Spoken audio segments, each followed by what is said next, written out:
later. Kasi we have 72 hours to act on it, to have a writing.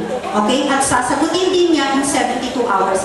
Unfortunately, that person did not win. To which I said to the board now, will you please now end the term of COMELEC? Because we are not grievance committee. We will not dwell doon sa mga isinulat na inaapila sa amin at nakalagay kung bakit dapat hindi siya para sa amin, hindi pa sakop ng COMELEC.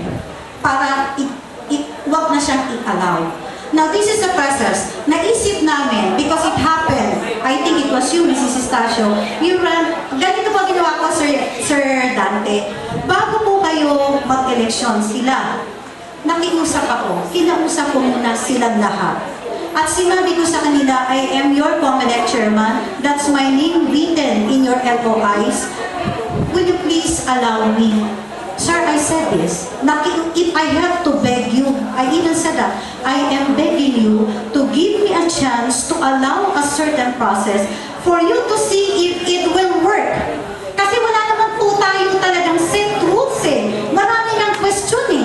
So sabi ko, pwede ba subukan natin itong sistema na to? Kung mag-work ito for the betterment of the quality of election in BEPA, then we go ahead. If not, then we stop, or kung after that, kasi we evaluate afterwards. Kung hindi maganda, bahala na po ang susunod na COMELEC to work on it, ano ang dapat pinunin, ano ang dapat alisin. Pero Sir Dante, nakiusap po ako sa kanila, payag ba kayo? Subukan natin to. Tignan lang natin kung mag-work. Now, you're asking me, process. Unfortunately, our guidelines does not have kasi clear cut rules on election. That is the reason why pinipili kong gawa ng paraan, maging maayos. Yun ang number one concern ko. Natahimik, everybody taking part. Yun ang sinasabi naman ni Ms. Jen. Nakiusap ako. Ngayon, pagkatapos kamo nito, when we go to the election proper na, we will no longer entertain questions. Kasi we have to proceed as we have agreed. And that's how it was. And if you ask me, it was the most peaceful, most smooth election ever. Now, Mrs. Estacio, there was there in that letter, how come I had two guards during the election? Precisely for this. For peace and order purposes. Kasi po, I have been told na darating po kayo. Yes.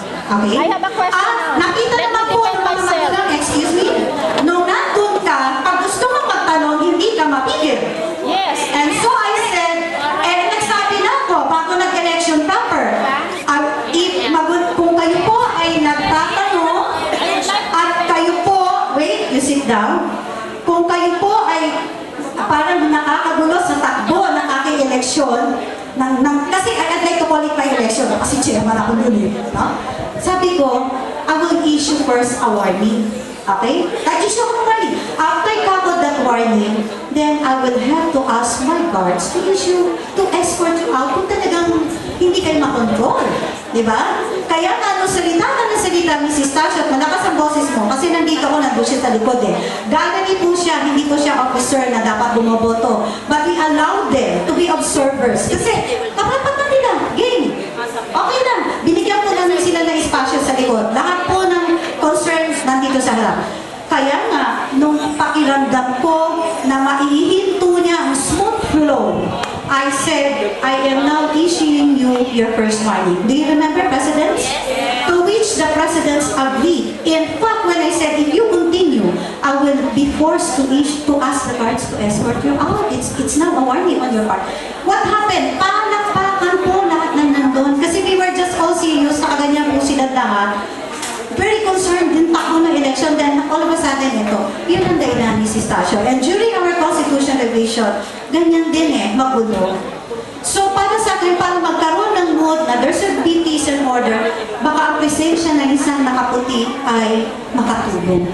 Pero, ayoko pong magpalabas. Ayoko pong magpalabas. That is why I try to be very patient too. Okay? Now,